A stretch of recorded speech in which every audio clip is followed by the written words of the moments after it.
Franklin Félix é ao meu lado uma das pessoas mais queridas. Tia, mas eu tô vendo meu cabelo tá mais zoado do que a semana passada. Tá legal, Frank, tá legal. Meu cabelo tá mais zoado do que a semana passada. Aquela câmera ali, ó, eu tô assim meio vou achar um jeito, Thiago, pro cabelo não ficar tão zoado. Já falei que você parece pra mim o cogumelo do Mario Bros, mas tudo bem. Também te amo, viu? Eu também te amo. Bom dia a todos, bom dia Franklin Félix, meu grande amigo. Grande mesmo, né? Por altura, inclusive. Bom dia a todos que estão em casa nos ouvindo nessa manhã de sábado e seja também o pessoal que está nos assistindo na TV Mundo Maior também. Bom dia e é isso aí. Quer saber como a gente tá bonitinho hoje? Entra lá na tvmundomaior.com.br, você acompanha a gente ao vivo. Quer participar da sua opinião?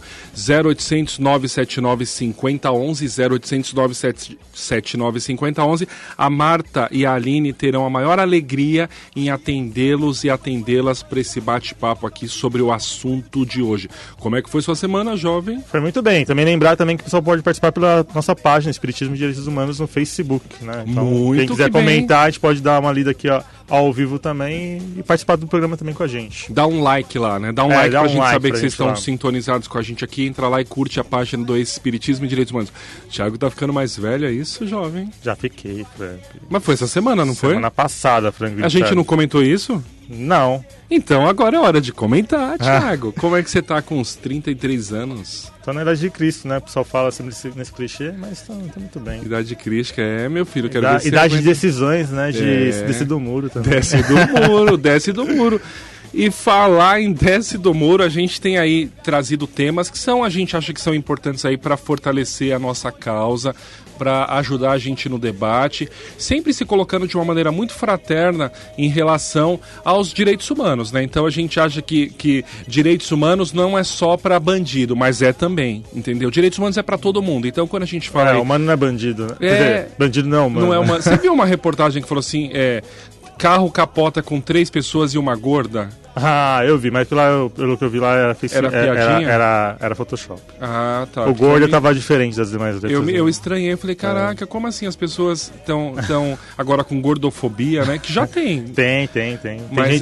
Eu tenho inclusive uns amigos aí estranhos aí que falam que não suporta tá perto de pessoas obesas, incrível que pareça. Caraca, pede pra eles ouvirem a gente aqui. É bom ouvir aqui no nosso programa. E aí um menino querido que nos acompanha sempre aí, que faz parte da equipe lá das pautas e das discussões no Facebook, o Espiritismo e Direitos Humanos, a gente tem um grupo, né, Thiago? Só pra gente montar a pauta. E é um menino que a gente descobriu que ele é a cara do Ayrton Senna. Inclusive ele colocou uma foto ontem, parece, quando ele tinha 17 anos, realmente é bem parecido. Né? Então vamos convidar ele pra descer do muro. Solta pra gente, desce do muro. De que lado você está? Desce do muro. Hugo, querido, vamos descer do muro, nego? Opa, vamos, hoje é o dia. Vamos descer do muro. Como é que você tá, hein? Tô ótimo, tô muito feliz pela oportunidade. Muito feliz de conhecer vocês, poder conversar com pessoas tão inteligentes, engajadas. Muito feliz. Olha que a gente acredita em tudo isso que você tá falando, viu? Mas é verdade, é verdade. Maravilha, Hugo, querido, uma alegria. O Hugo tá no Rio de Janeiro, né, Hugo? Isso, Rio de Janeiro. Terra abençoada por Deus e bonita por natureza. É verdade, hoje o dia tá lindo aqui. Que inveja, né? A gente tá aqui num dia nublado aqui em Guarulhos, mas...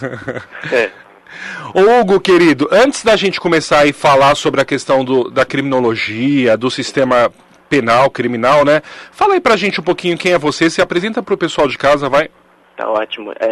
Meu nome é Hugo, eu sou estudante de Direito aqui da Universidade Veiga de Almeida, no Rio de Janeiro. Trabalho no Instituto de Defensores dos Direitos Humanos e lá é onde eu tenho o maior contato com a questão do sistema penitenciário, do tema de hoje. Foi lá onde eu comecei a militar e a me interessar pelos direitos humanos e pelo direito dos presos também, né? Hugo, e aí, já que você entrou no assunto, quando a gente fala de sistema prisional, sistema penal, dá uma clareada aí pra gente, fala do que a gente está falando.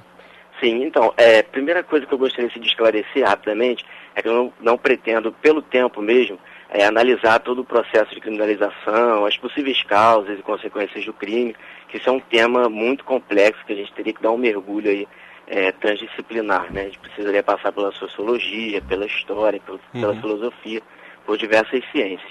Então, o mais importante agora seria despertar o interesse crítico sobre o assunto, né? Distanciar cada vez mais o nosso discurso pautado no senso comum, porque isso é um tema muito delicado, né?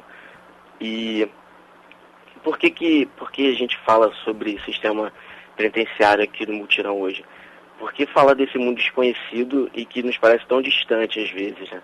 Porque nós precisamos pautá-lo porque somos defensores de direitos humanos e como militantes nós não podemos menosprezar esse sistema que é um dos maiores violadores de garantias individuais. Como você sempre fala, Franklin, que nós buscamos nessa existência uma vida em comunhão com o próximo, uma vida justa, igualitária e feliz. E não há como falar em justiça, igualdade, felicidade sem falarmos em liberdade, né? Sim. Em dignidade dessas pessoas, de todos. Sim. E é por isso eu trouxe hoje aqui, para localizar os ouvintes, alguns números do Conselho Nacional de Justiça sobre o sistema carcerário brasileiro. Sim. Alguns números alarmantes, onde a gente consegue perceber a situação crítica. É o seguinte, atualmente no Brasil são 567 mil pessoas cumprindo pena em estabelecimento penitenciário. Homens e mulheres. Homens e mulheres. Hugo, você consegue dizer pra gente, você sabe dizer se são adultos ou se nesses números também incluem adolescentes em privação de liberdade? Não, esses são só de adultos. Entendi. Entre 18 e 24 anos. Entendi. A maioria entre 18 e 24 anos, né? Tá. Uhum. São adultos, não são adolescentes em conflito com a lei, não entrou nesse número. Uhum. E esse número já é alarmante por si só, ele coloca o Brasil no 4º lugar do ranking dos maiores populações prisionais do mundo, né? Sem contar os 150 mil brasileiros que cumprem pena em prisão domiciliar. Uhum. E isso já derruba o mito, né, que o brasileiro gosta às vezes de falar, derruba o mito de que nós somos o país da impunidade, né? Nós Sim. não somos o país da impunidade, nós punimos e punimos muito. Sim. E, por exemplo, 41% desses presos ainda não foram nem julgados, eles não foram nem condenados, mas já estão no sistema penitenciário, sendo tratados como apenados, condenados, entendeu? E isso é muito sério para quem se preocupa com a questão da justiça, dos direitos humanos, porque viola o princípio constitucional basilar, que é o da presunção de inocência, né? Sim. A regra passou a ser a presunção de culpa das pessoas. E um outro dado que é preocupante é sobre quem recai essa presunção de culpa, né? O processo de encarceramento em massa ela recai sobre jovens e por suficiente, né? Entre 18 e 24 anos, como eu havia comentado agora há pouco, e com ensino fundamental incompleto. Ou seja, são os jovens pobres, negros e moradores de periferia. Ótimo. Em sua grande maioria. E não é à toa, né? Essa é a imagem que a sociedade construiu do criminoso, do inimigo.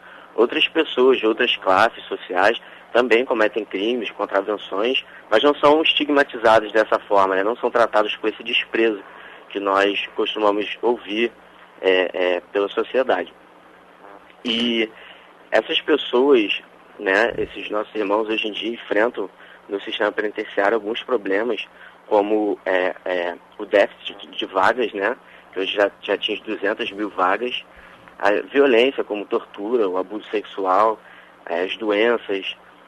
Por exemplo, nós temos em média um médico e um enfermeiro para cada 669 presos, né? Sim. Temos um dentista para cada 1.096 presos. É assustador. Sem contar a questão da alimentação precária, a falta de assistência jurídica, psicológica, distanciamento da família, né?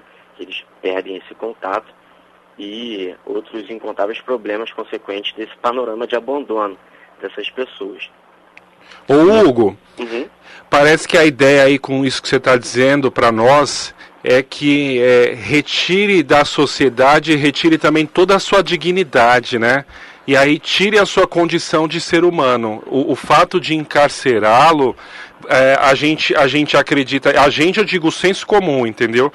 Mas Sim. acredita que colocando ele ali banido da sociedade, você vai extirpar o mal, né? Eu costumo dizer, Hugo, que assim, ó, o que diferencia a gente de alguém que está no sistema carcerário, que está preso, que cumpre alguma medida, é o muro. Só isso. Porque para eles saírem para cá, basta eles cumprirem a pena, e para nós entrarmos, basta nós cometermos um crime ou uma infração, Hugo. Sim, sim. É isso mesmo. E o grande problema, né, do sistema penitenciário como ele é que ele transforma, né, a pessoa que está lá dentro, ele não ressocializa, né? A ideia, né, o objetivo declarado dessa prisão, de retirar a pessoa da sociedade, seria transformá-la em uma pessoa melhor, em um cidadão melhor, que não cometesse crimes. Mas, diante de todo esse quadro de abandono, a gente pode imaginar que é impossível alguém, né, aprender a conviver em sociedade sendo tratado sem dignidade, como se não fosse um ser humano. Hugo, um outro dado também que estava levantando aqui é que nos últimos 20 anos, ou seja, em 93, por exemplo, a população carcerária era de 126 mil presos. Hoje a gente está falando em 560 mil.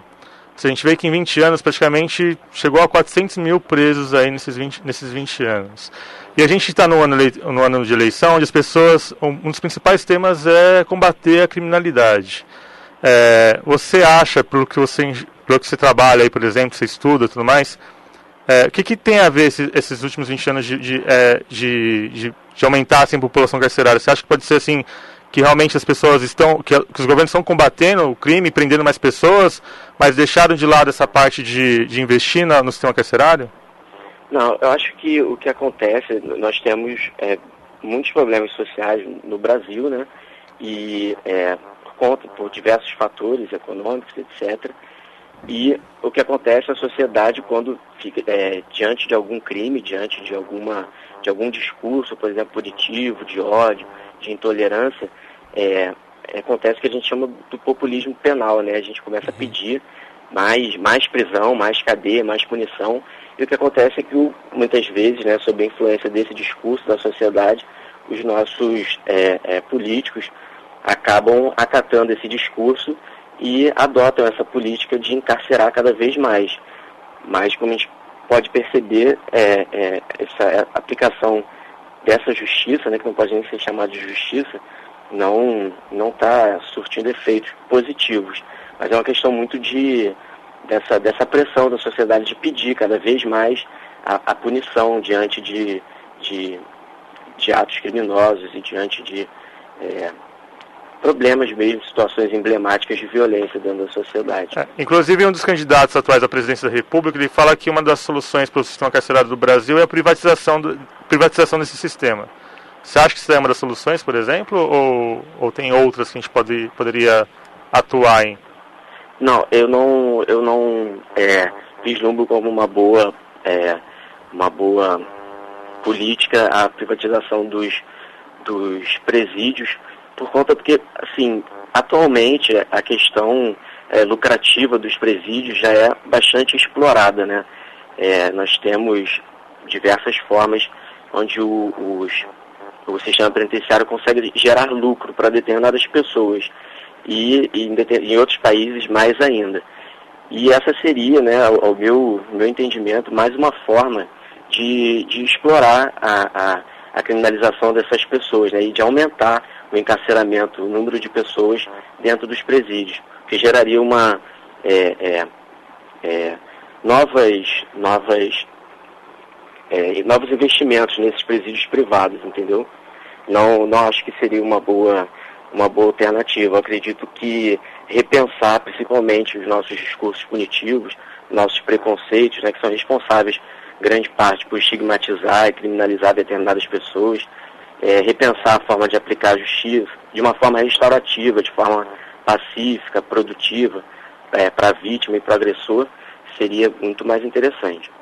Ô Hugo, e nessa sua militância, meu irmão, nesse trabalho que você tem feito aí junto aos defensores, você tem alguma experiência que você gostaria de compartilhar com a gente, com o pessoal de casa? Bom, experiência com relação ao sistema penitenciário e tudo que eu acabei de falar aqui, nós temos um caso emblemático, conhecido nacionalmente, que é do caso de um morador de rua aqui do Rio de Janeiro, Rafael Braga Vieira. E sim, onde ele foi tem preso acompanhado, a gente conhece. Uhum. Por portar água sanitária, pinho-sol, na verdade. Ele estava portando um produto de limpeza e foi preso porque disseram que era um explosivo e tudo mais. E eu acompanho ele quase semanalmente lá aqui no Complexo Penitenciário de Jericinó, que é popularmente chamado de Bangu. E nós percebemos todos os descasos, né? Ele é analfabeto, pobre, morador de rua, não teve acesso a nada, não tem acesso a roupa, não tem acesso à alimentação, não tem acesso a nada. Então, assim, é mais uma comprovação de que não é apenas um discurso vazio, né? É uma coisa que a gente acompanha de perto. A mãe dele não poder visitá-lo por não ter dinheiro nem para o transporte público, esse tipo de coisa, que é muito, muito preocupante, muito triste na realidade. Hugo, o que te motiva, meu querido, a trabalhar com essa população que é tão estigmatizada, que é tão excluída? O que faz você acreditar aí que o mundo é bom?